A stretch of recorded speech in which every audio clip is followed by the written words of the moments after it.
Do you have past spousal support and a personal assistant that's surprisingly and suspiciously underqualified? Well, I have the car for you. Do you unironically correct people and say, doppelkoppeling, PDK, is better than manual? Do you understand the difference between a 970, 971, and 972 body style and earnestly argue the value of a facelift on one? Or do you have the next big altcoin powered by AI technology? Or understand the difference and argue between Upper Bavaria and, what is it, Hammond-Glogolowitz, where Stuttgart is? What is it? My brain went blank. Oh yeah, Baden-Württemberg. Württemberg.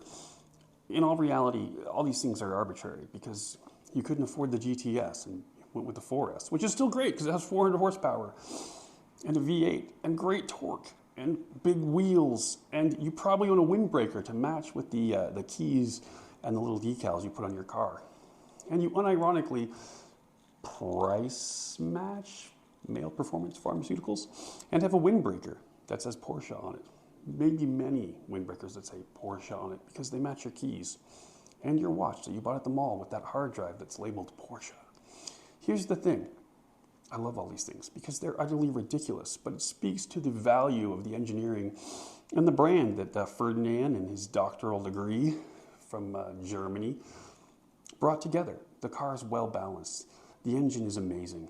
The transmission, even though I make fun of it and I make fun of people who argue the nature of the PDK transmission, is fantastic as well. It gets the power down on the road. It is all-wheel drive. It is what Audi should be at its best when it comes to design and performance and braking, but it's also its worst because in reality it's an anemic Panamera. It's not the S. It's not the turbo. It's not the, it is kind of the middle child of the Porsche lineup.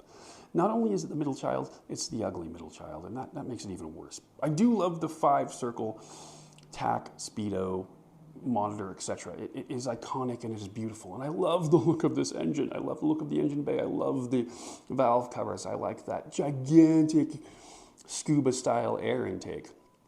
But again, it is that middle child trying so hard. But I love it with all of its faults and with all of the ridiculousness of it, and with knowing what happens when you put your keys in a big glass bowl and you knowingly wink at your buddy. Why these cars exist, because they are great and they allow you to feel great while you're driving them, but also this one is at a budget and you too can feel that German space magic that comes from Ferdinand and his creations. Now this one is priced really well and it's very effective, and it's really a blast and beautiful in its own way, its own ugly duckling kind of middle child Porsche way. We have this one here. You should come see it at Prestman Auto and let them know Matt sent you with his ridiculous videos.